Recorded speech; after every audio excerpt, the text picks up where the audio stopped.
Hello everybody, how are you? I hope you all are fit and fine and doing your studies properly. So welcome into the class 10th and I am your science teacher. So let's start from the female reproductive system. In previous class we discussed about the male reproductive system and now today we will discuss about the female reproductive system. Okay?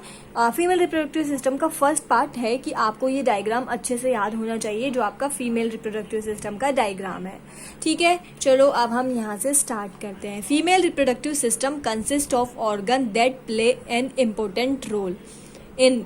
Female reproductive system में बहुत सारे organs present होते हैं जो किस किस function में काम आते हैं. First, production of the female gametes called egg cell. ठीक है, पहला काम क्या करते हैं ये, इनका फर्स्ट फंक्शन होता है कि फीमेल गैमेट्स का प्रोडक्शन. जैसे कि मेल रिप्रोडक्टिव सिस्टम का फर्स्ट वर्क था मेल गैमेट का प्रोडक्शन, वैसे ही फीमेल रिप्रोडक्टिव सिस्टम का फर्स्ट वर्क है फीमेल गैमेट्स का प्रोडक्शन. और जो फीमेल गैमेट्स होते हैं उन्हें अपन एग बोलते हैं. क्या बोलते हैं? एग बोलते हैं. और प्रीवियस क्लास में बताया था कि मेल गैमेट्स को क्या बोलते हैं? स्पर्म बोलते हैं. Second, receive sperms from fertilization. Second work होता है कि फर्टिलाइजेशन की प्रोसेस के लिए स्पर्म को रिसीव करना. ठीक है, फिर इम्प्लांटेशन करना एंड डेवलपमेंट ऑफ फीटस यानी कि हमारे एम्ब्रियो का डेवलपमेंट. ठीक है, और आपको पता था मेल रिप्रोडक्टिव सिस्टम का काम क्या होता है, क्या काम होता है? Transfer of the sperm into the female. ठीक है, और ये क्या करते हैं? रिसीव करते हैं. जो मेल रिप्रोडक्टिव सिस्टम स्पर्म को ट्रांसफर करता है ना, उस ट्रांसफर स्पर्म को ही फीमेल रिप्रोडक्टिव सिस्टम रिसीव करता है और फर्टिलाइजेशन करवाता है. ठीक है, इसके अलावा इम्प्लांटेशन यानी बेबी जो होता है हमारा, या जो एम्ब्रियो जो होता है उसका हमारे यूट्रस में इम्प्लांट हो जाना. ठीक है, और उसका डेवलपमेंट ऑफ फीटस, ये इसके मेन वर्क हैं. Includes a pair of female reproductive system में क्या क्या आते हैं? A pair of ovaries. एक पेयर आता है ओवेरी का, ये रहा पेयर का मतलब दो ओवेरी. ये देखो, ये दो ओवेरी, ये देखो राउंड लाइक स्ट्रक्चर, ये आपकी ओवेरी है. ठीक है, एसेसरी डक्ट्स कुछ प्रेजेंट होती हैं और एक्सटर्नल जेनाइटेलिया, ये आपका एक्सटर्नल जेनाइटेलिया वाला पार्ट है. ठीक है, चलो अब हम पढ़ते हैं primary reproductive organ. Primary reproductive organ में आपके आते हैं ओवरीज. ठीक है, ये वाले ओवरीज आपके प्राइमरी रिप्रोडक्टिव ऑर्गन में आते हैं. Ovaries are the primary sex of the female. Ovary जो होते हैं फर्स्ट प्राइमरी सेक्सुअल ऑर्गन होते हैं किसके? फीमेल के.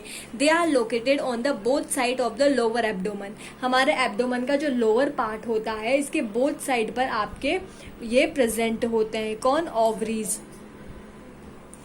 ठीक है, और ये कहाँ? हमारा एब्डोमेन का जो लास्ट पार्ट होता है, नीचे वाला पार्ट होता है, उसके दोनों साइड पर प्रेजेंट होते हैं. ये हमारा एब्डोमेन के दोनों साइड पर प्रेजेंट होते हैं. ठीक है, each ovary is about 24 centimetre in length. एक ओवरी का लेंथ अप्रोक्स 2 से 4 सेंटीमीटर होता है and it is connected to the pelvic wall and uterus by the ligaments.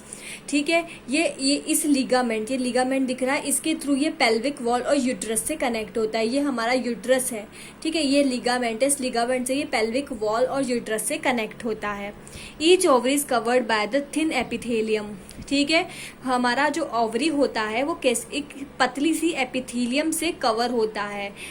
enclose the ovarian stroma. Each ovary is covered by the thin epithelium which enclose the ovarian stroma.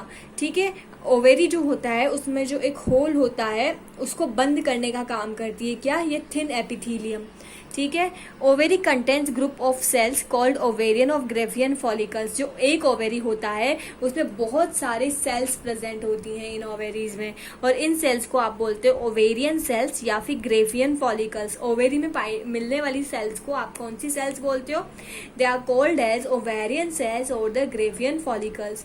A follicle consist of 1 egg cell. एक follicle में कितनी egg cell present होती है? एक follicle में एक egg present होता है. ठीक है, और मिलियन ऑफ आपके बहुत सारे ओवेरीज और ग्रेफियन फॉलिकल्स प्रेजेंट होते हैं, लेकिन एक फॉलिकल में ओनली एक एग प्रेजेंट होता है. About 40,000 follicles 40 lakh follicles are formed in a woman at birth. Woman का जब बर्थ होता है, जब किसी बेबी गर्ल का बर्थ होता है, तो उसके अंदर अप्रोक्स 4 फॉलिकल्स प्रेजेंट होते हैं, ठीक है, आफ्टर प्यूबर्टी। यानी कि एक बार जब प्यूबर्टी आ जाती है, यानी वुमन 12 से 13 या 14 ईयर्स की हो जाती है, अलग अलग वुमन ने एज डिफर करती है, ठीक है, लेकिन आफ्टर द प्यूबर्टी जब वुमन मैच्योर हो जाती है, usually 1 follicle mature and release it's eggs during each menstrual cycle, ठीक है।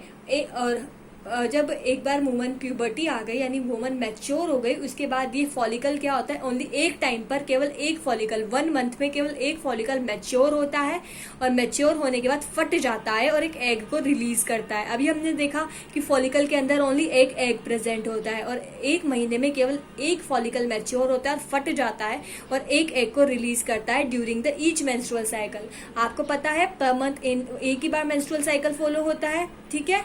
तो उस पर मंथ में क्या होता है, फॉलिकल मैच्योर होता है और फट जाता है, जिससे एक रिलीज होता है, और रिलीज किसके थ्रू, मेंस्ट्रुअल साइकिल के थ्रू, ठीक है। Functions of every, they produce female gametes. Ovary का मेन वर्क क्या होता है, आपको पता है, फीमेल गैमेट्स प्रोड्यूस करती है। फीमेल गैमेट्स को आप एग बोलते हैं या फिर ओवा बोलते हैं, ठीक है। और इस ओवा बनने की प्रोसेस को या फिर इस एग के बनने की प्रोसेस को आप oogenesis बोलते हैं। जैसे स्पर्म के बनने की प्रोसेस को, यानी या फिर स्पर्मेटोजोआ भी बोलते हैं स्पर्म को, उसके बनने की प्रोसेस को स्पर्मेटोजेनेसिस बोलते हैं। वैसे फीमेल गैमेट यानी ओवा या फिर इसे एग भी बोलते हैं, इसके बनने की प्रोसेस को oogenesis कहते हैं। The Graafian follicle secretes female sex hormone. ये ग्रेफियन फॉलिकल्स, अभी मैंने पढ़ा था कि ओवेरी के अंदर बहुत सारी सेल्स मिलती हैं, उन सेल्स को ग्रेफियन फॉलिकल्स बोलते हैं। ये ग्रेफियन फॉलिकल्स जो होते हैं फीमेल सेक्स हार्मोन का सिक्रीशन करती हैं, और ग्रेफियन फॉलिकल जिस हार्मोन का सिक्रीशन करती है उसे बोलते हैं अपन ईस्ट्रोजन हार्मोन। कौन सा hormone, oestrogen hormone. Oestrogen hormone क्या करता है, development of secondary sexual characters in female. Female में जितने भी सेकेंडरी सेक्सुअल कैरेक्टर्स होते हैं, जैसे आवाज का पतला होना, बॉडी पर हेयर कम आना, या बहुत सारे जो सेक्सुअल कैरेक्टर्स होते हैं सेकेंडरी, वो, या फिर मेंस्ट्रुअल साइकिल स्टार्ट होना, ठीक है, स्किन सॉफ्ट होना, ये सारे जो सेक्सुअल कैरेक्टर होते हैं फीमेल में, कौन सा हार्मोन कंट्रोल करता है, ईस्ट्रोजन हार्मोन। और ईस्ट्रोजन हार्मोन का सिक्रीशन कौन करता है, ग्रेफियन फॉलिकल्स। और ग्रेफियन फॉलिकल्स कहाँ मिलती है, ओवेरी में, ठीक है। देखते हैं फिर सेकेंडरी रिप्रोडक्टिव ऑर्गन, ठीक है। First oviduct also name is fallopian tube. Secondary reproductive system का फर्स्ट पार्ट आता है आपका ओविडक्ट। क्या आता है, ओविडक्ट। ओविडक्ट को आप फैलोपियन ट्यूब भी बोलते हैं। चलो मैं डायग्राम में दिखाती हूँ। ये जो एग है आपका, ये जो आपका ओवेरी है, ओवेरी से देखो एक ट्यूब लाइक स्ट्रक्चर प्रेजेंट है। इस ओवेरी से ये जो ट्यूब लाइक स्ट्रक्चर है, इसे आप बोलते हैं ओविडक्ट या फिर फैलोपियन ट्यूब, ठीक है। Like structure that extend from the ovary to the uterus. ये कहाँ से कहाँ तक फैली होती है, ओवेरी से लेके यूट्रस तक। ये यूट्रस है आपका पूरा, ये कहाँ से कहाँ तक एक्सपैंडेड है, ओवेरी से लेके यूट्रस तक, ठीक है। It carries eggs from the ovary to the uterus. ये क्या करती है, ओवेरी से जो एग रिलीज होते हैं ना, उसे कैरी करती है, ठीक है। ओवेरी से जो एग रिलीज होते हैं उसे कैरी करती है, और यहाँ से लेके से कहाँ लेके जाती है, यूट्रस तक लेके जाती है। तो इसका काम क्या होता है, एग को कैरी करना ओवेरी से लेके यूट्रस तक। Uterus is a hollow muscular organ which is invert pear shaped. Uterus कैसा ऑर्गन होता है, होलो होता है, मस्क्यूलर होता है, और कैसे शेप का होता है, इनवर्ट पियर शेप। आप सबने पियर तो देखा होगा, देखो पियर जैसा ही शेप है इसका, उल्टा रख दो आप पियर जो होता है आपका, ठीक है, उसको उल्टा रख दो, उसकी जैसा शेप होता है इसका, ठीक है। अब यूट्रस का काम क्या है, it is supported by the ligament attach to the pelvic wall. इसको कौन सपोर्ट करता है, ये देखो, ये लिगामेंट जो पेल्विक वॉल से अटैच होता है वो इसको सपोर्ट करता है, ठीक है। Uterus consist of 3 part. Uterus जो होता है हमारा, उसके 3 पार्ट होते हैं, अपर फंडस, मिडिल बॉडी और टर्मिनल सर्विक्स, ठीक है। कौन कौन से, ये आपका अपर फंडस पार्ट है, ये आपका मिडिल पार्ट है, और ये आपका लास्ट पार्ट है जिसे आप टर्मिनल सर्विक्स बोलते हैं। ये आपका टर्मिनल सर्विक्स है, मिडिल पार्ट, और ये अपर फंडस पार्ट है आपका, ठीक है। अब हम देखते हैं, cervix connects the uterus to the vagina. ये सर्विक्स क्या करता है, यूट्रस को वेजाइना से कनेक्ट करता है। वेजाइना कौन सी है, मैंने अभी बताया था, एक्सटर्नल जेनाइटेलिया, ये आपकी वेजाइना वाला पार्ट है। ये सर्विक्स क्या करता है, यूट्रस को वेजाइना से कनेक्ट करने का काम करता है, ठीक है। It is mainly formed of the most powerful sphincter muscle of the body. ये वेजाइना क्या होती है बेटा? सर्विक्स आपका क्या होता है? सर्विक्स जो होता है आपकी बॉडी की सबसे पावरफुल स्फिंक्टर मसल होती है। ठीक है, हमारी बॉडी की सबसे पावरफुल स्फिंक्टर मसल होती है ये। Functions of the uterus, uterus का फंक्शन क्या है? It is the site of the foetal development. ये हमारा जो फीटस होता है, यानी हमारा जो बेबी होता है, हमारा जो एम्ब्रियो होता है, उसके डेवलपमेंट की साइट है ये। कौन? यूट्रस। ठीक है, ड्यूरिंग द प्रेगनेंसी, प्रेगनेंसी के टाइम पे जो डेवलपमेंट होता है, it also takes part in the placement formation, placenta formation, expelling of the baby during the parturition. अब ये बात समझो आप। ठीक है, अब आप सोच रहे होंगे कि प्लेसेंटा फॉर्मेशन भी पार्ट लेता है। कौन? यूट्रस। अभी प्लेसेंटा क्या होती है? आप याद करो, जब बेबी का बर्थ होता है और जब वो मदर की बॉडी से बाहर आता है, तो आपने देखा होगा कि बेबी के एक जो उसका ये वाला हमारा जो उस एक पार्ट से जुड़ा हुआ होता है। बेबी स्टोमक वाले पार्ट से मदर से जुड़ा हुआ रहता है, एक पतली सी स्ट्रक्चर से, जिसे आप अम्बेलिकल कोड बोलते हैं। वही वो कहाँ से जुड़ा होता है? प्लेसेंटा से ही जुड़ा हुआ होता है। ये प्लेसेंटा का ही एक पार्ट होती है। ठीक है, तो यूट्रस क्या होता है? प्लेसेंटा के फॉर्मेशन में भी पार्ट लेता है। और ये प्लेसेंटा जो होती है ना, बेबी के पार्चुरेशन के टाइम पे क्या होती है? एक्सपेल हो जाती है, यानी टूट जाती है। ठीक है, वेजाइना, वेजाइना क्या होता है? लोअर मोस्ट पार्ट होता है फीमेल रिप्रोडक्टिव सिस्टम का। मैंने अभी आपको स्ट्रक्चर में बताया था वेजाइना की सबसे लोवेस्ट पार्ट है।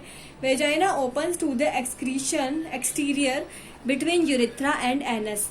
वेजाइना कहाँ पर ओपन होती है? हमारा जो यूरिथ्रा होता है, यानी जहाँ से हम यूरिन को बाहर निकालते हैं, और हमारा एनस, यानी कि जहाँ से हम एक्सक्रीटरी मटेरियल को बाहर निकालते हैं, उन दोनों के बीच में एक ओपनिंग होती है।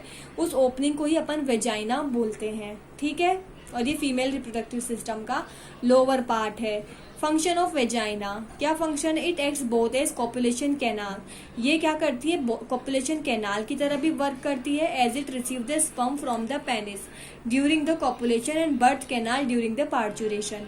ठीक है, ये कॉपुलेशन कैनाल की तरह वर्क करती है। कैसे? क्योंकि ये क्या करता है, कॉपुलेशन के टाइम पे क्या करता है, जो मेल रिप्रोडक्टिव सिस्टम का जो पेनिस होता है ना, उससे स्पर्म को रिसीव करने का काम करती है। और इसके अलावा जब बेबी का बर्थ होता है, तो बेबी इसी वेजाइना से ही बॉडी से बाहर आता है। ठीक है, यानी कि पार्चुरेशन के टाइम पे भी जो बेबी ये बर्थ कैनाल की तरफ वर्क करती है। बर्थ कैनाल यानी कि यहीं से बेबी बाहर आता है। ठीक है, वेजाइना वाले पार्ट से ही। अब हम देखते हैं फेजेस ऑफ रिप्रोडक्शन। ठीक है, तो अब हम फेज ऑफ रिप्रोडक्शन देखते हैं। In humans the process of the reproduction has following 4 phase. Reproduction की 4 फेजेस होती है ह्यूमन में। ठीक है, फर्स्ट फेज है गैमेटोजेनेसिस। ये मैं आपको पहले भी बता चुकी हूँ कि स्पर्म मेल जो होता है, उसमें स्पर्म फॉर्मेशन की प्रोसेस को गैमेटोजेनेसिस कहते हैं। ठीक है, ठीक है, इन the process of the formation and differentiation of the haploid gametes. Haploid gametes कौन कौन से? Sperm and ovary. स्पर्म और ओवेरी को ही। ठीक है, तो हैप्लॉइड गैमेट्स कौन कौन से होते हैं? जो हमारे स्पर्म और ओवेरी होते हैं, उन्हें हम हैप्लॉइड गैमेट कहते हैं। तो स्पर्म और ओवेरी यानी कि जो हैप्लॉइड गैमेट्स हैं, उनके फॉर्मेशन की प्रोसेस और उनका डिफरेंशिएशन यानी, तो आपको पता ही है। ठीक है, तो उनके डिफरेंशिएशन, उनके फॉर्मेशन की प्रोसेस किनके? स्पर्म और गैमेट्स के। ठीक है, from the diploid primary germ cell present in the primary sex organs called gonads. Gametogenesis क्या होता है कि जो हमारी प्राइमरी सेक्स ऑर्गन्स होते हैं मेल और फीमेल के, जिन्हें हम गॉनेट्स बोलते हैं। प्राइमरी सेक्स ऑर्गन्स कौन से होते हैं? मेल के तो होते हैं टेस्टिस और फीमेल के होते हैं ओवरीज। ठीक है, प्राइमरी सेक्स ऑर्गन यही होते हैं, मेल के टेस्टिस और फीमेल के होते हैं ओवरीज। और इन्हें अपन एक साथ क्या बोल सकते हैं? कंबाइंडली गॉनेट्स बोल सकते हैं। क्या बोल सकते हैं? गॉनेट्स बोल सकते हैं। तो हमारे जो प्राइमरी सेक्स ऑर्गन है, गॉनेट्स जो होते हैं, उनमें एक सेल्स मिलती है। कौन सी cells? Diploid primary germ cells. Diploid primary germ cells मिलती है। तो इन डिप्लॉइड प्राइमरी जर्म सेल्स से किसका फॉर्मेशन होना? स्पर्म और ओवरी, स्पर्म और ओवा का फॉर्मेशन होना ही क्या होता है? गैमेटोजेनेसिस होता है। ठीक है, उसके बाद हम देखते हैं फर्टिलाइजेशन या syngamy. Fertilization it is the most important event in sexual reproduction. Fertilization सबसे इम्पोर्टेंट इवेंट होता है। It is the fusion of the male and female gamete. इसमें क्या होता है, मेल गेमिट यानी कि स्पर्म और फीमेल गेमिट यानी ओवा का क्या होता है, फ्यूजन होता है, यानी वो आपस में मिल जाते हैं और एक जाइगोट बनाते हैं, एक डिप्लॉइड जाइगोट बनाते हैं। ठीक है, इस फर्टिलाइजेशन की प्रोसेस को अपन सिनगेमी भी कहते हैं। क्या बोलते हैं, it is also known as syngamy. ठीक है, फिर देखते हैं cleavage and embryo implantation, the repeated mitotic division of the zygote. अब जो जाइगोट होता है ना बेटा, उसमें कंटिन्यूसली माइटोटिक डिवीजन होता है। आप सबने मियोसिस, माइटोसिस ये सब तो पढ़ा ही होगा। तो ये जो जाइगोट होता है ना, इसमें माइटोसिस डिवीजन होता है और डिवीजन होने से कंटिन्यूसली सेल्स का नंबर बढ़ते जाते हैं और एक multi cellular ball like structure बनती है।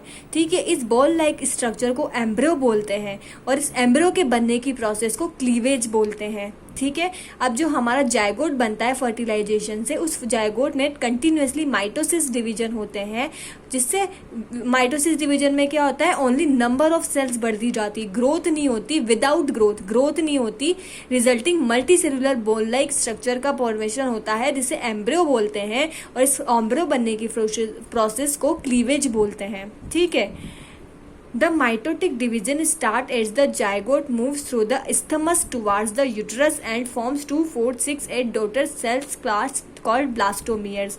ठीक है, अब इस जब माइटोटिक डिवीजन स्टार्ट होते हैं तब जाइगोट कहाँ से कहाँ मूव करता है, इस्थमस से यूट्रस की तरफ मूव करता है। इस्थमस क्या होता है बेटा, फेलोपियन ट्यूब जो होती है ना, उसमें उसके बीच वाले पार्ट को आप इस्थमस बोलते हैं। फेलोपियन ट्यूब मैंने आपको एक स्ट्रक्चर बताई थी कि ओवरी से जुड़ी एक ट्यूब होती है, देखो डायग्राम में, उसे अपन बोलते हैं फेलोपियन ट्यूब और फेलोपियन ट्यूब का एक पार्ट होता है इस्थमस। तो जैसे ही जाइगोट में माइटोटिक डिवीजन कब स्टार्ट होते हैं, जब जाइगोट इस्थमस से यूट्रस की तरफ मूव करता है और जाइगोटिक डिवीजन होने से उस जाइगोट में कितनी सेल्स का फॉर्मेशन हो जाता है, पहले 2 का, फिर और डिवीजन हुआ, फिर 4 का, फिर और डिवीजन हुआ 8 का, 16 का, ऐसे 16 सेल्स जो स्ट्रक्चर होती है उसे अपन ब्लास्टोमियर बोलते हैं। ठीक है, जब जाइगोट इस्थमस से यूट्रस की तरफ मूव करता है तो जाइगोट में बहुत सारे माइटोटिक डिवीजन होते हैं और एक मल्टी सेल्यूलर स्ट्रक्चर बनती है जिसमें 2, 4, 8, 16 डॉटर सेल्स प्रेजेंट होती है। ठीक है, उसे अपन बोलते हैं ब्लास्टोमियर। 16 सेल स्ट्रक्चर को क्या बोलते हैं, blastomere. The एम्ब्रो with 8 to 16 blastomere is called morula. और जिसमें 8 से 16 ब्लास्टोमियर, ऐसा एम्ब्रियो जिसमें 8 से 16 ब्लास्टोमियर प्रेजेंट होते हैं, उस एम्ब्रियो को आप क्या बोलते हैं, मोरूला। ठीक है, मोरूला कंटिन्यू डिवाइड, अब मोरूला में भी कंटिन्यूसली डिवीजन होते रहते हैं और कंटिन्यूसली डिवीजन होने से मोरूला किसमें ट्रांसफॉर्म हो जाता है, किसमें कन्वर्ट हो जाता है, ब्लास्टोसिस्ट में। किसमें कन्वर्ट हो जाता है, ब्लास्टोसिस्ट में। सबसे पहले जाइगोट में डिवीजन होते हैं, जाइगोट किसमें कन्वर्ट होता है, ब्लास्टोमियर में, और 8 से 16 ब्लास्टोमियर को क्या बोलते हैं, मोरूला। अब मोरूला में डिवीजन होते हैं और मोरूला कन्वर्ट हो जाता है ब्लास्टोसिस्ट में। और ये ब्लास्टोमिस्ट जो होता है बड़ा होता जाता है और किससे अटैच हो जाता है, एंडोमेट्रियम से। एंडोमेट्रियम कहाँ होती है, हमारा जो यूट्रस होता है ना बेटा, उसमें प्रेजेंट होती है एंडोमेट्रियम। कहाँ प्रेजेंट होती है, हमारे यूट्रस में। तो ये ब्लास्टोसिस्ट किससे जाके अटैच हो जाता है, यूट्रस से। इसे अपन बोलते हैं इम्प्लांटेशन, यानी कि अब हमारा मदर जो है उसके यूट्रस में इम्प्लांटेशन हो गया। किस फॉर्म में होता है इम्प्लांटेशन, ब्लास्टोसिस्ट की फॉर्म में। ठीक है, अब देखते हैं, after attachment uterine cell divide rapidly to cover the blastocyst. अब ब्लास्टोसिस कहाँ जाके अटैच हो गया, हमारे एंडोमेट्रियम में, यानी कि हमारे यूट्रस में जाके अटैच हो गया। अब यूट्रस में जाके अटैच होने के बाद जो अटैचमेंट के बाद जो यूट्रस की सेल्स होती है ना, यूटेराइन सेल्स, उन यूटेराइन सेल्स में कंटिन्यूसली डिवीजन होता है और डिवीजन होने से ब्लास्टोसिस्ट के चारों तरफ वो एक कवर बना देती है। ठीक है, as a result the blastocyst become embedded in the endometrium and the process is called implantation. और इस प्रोसेस से ब्लास्टोसिस्ट क्या होता है, एंडोमेट्रियम के अंदर एम्बेडेड हो जाता है। ठीक है, इस प्रोसेस को ही आप इम्प्लांटेशन कहते हैं। ठीक है, अब देखते हैं enhancement. During embryogenesis zygote undergo cell division and cell differentiate. ठीक है, एम्ब्रियोजेनेसिस की प्रोसेस जब होती है, यानी जब एम्ब्रियो का फॉर्मेशन होता है, उस टाइम पे जाइगोट में क्या होता है, कंटिन्यूसली डिवीजन होते हैं। कौन से डिवीजन, माइटोटिक डिवीजन। और सेल्स में कंटिन्यूसली डिवीजन होने से सेल्स में increase the number of the cells in embryo and call cell differentiation helps to the cell undergo modification into various tissue and organ to form an organism. अब क्या होता है, embryogenesis के time पे zygote जो होता है उसकी सेल्स में कंटिन्यू डिवीजन होते हैं और सेल्स में डिफरेंशिएशन होने लगता है। और जब सेल्स में डिफरेंशिएशन पार्टीशन होता है तो सेल मॉडिफाई हो जाती है, अलग अलग पार्ट में डिवाइड हो जाती है। अब सेल्स बहुत सारे पार्ट्स में डिवाइड हो गई, अब ये डिसाइड होता है कि ये पार्ट आपका माउथ बनाएगा, ये पार्ट आपका हार्ट बनाएगा, ये लीवर बनाएगा। तो ये सेल्स डिफ्रेंशिएट होकर बहुत सारे पार्ट में डिवाइड हो जाती है, बहुत सारे टिश्यू में डिवाइड हो जाती है, और ये टिश्यू किसका फॉर्मेशन करते हैं? ऑर्गन्स का फॉर्मेशन करते हैं। ठीक है। The birth of the fully developed foetus is termed as parturition. और जब फुल्ली डेवलप्ड फीटस का बर्थ होने को प्रोसेस को आप पार्चुरेशन बोलते हैं। और the hormone which are involve in the process, इस पार्चुरेशन की प्रोसेस में जो हार्मोन इन्वॉल्व होते हैं बेटा, उन हार्मोन्स को आप, वो कौन कौन से हार्मोन है? ऑक्सीटोसिन और रिलैक्सिन। पार्चुरेशन की प्रोसेस में कौन कौन से हार्मोन इन्वॉल्व होते हैं? ऑक्सीटोसिन और रिलैक्सिन। ठीक है। तो प्रोसेस बहुत इजी है, आपको समझ आ गई होगी रिप्रोडक्शन की। ठीक है। तो आज हम यही तक करते हैं, इसके बाद का हम नेक्स्ट क्लास में रीड करेंगे। So thank you everyone, stay home, stay safe and bye bye.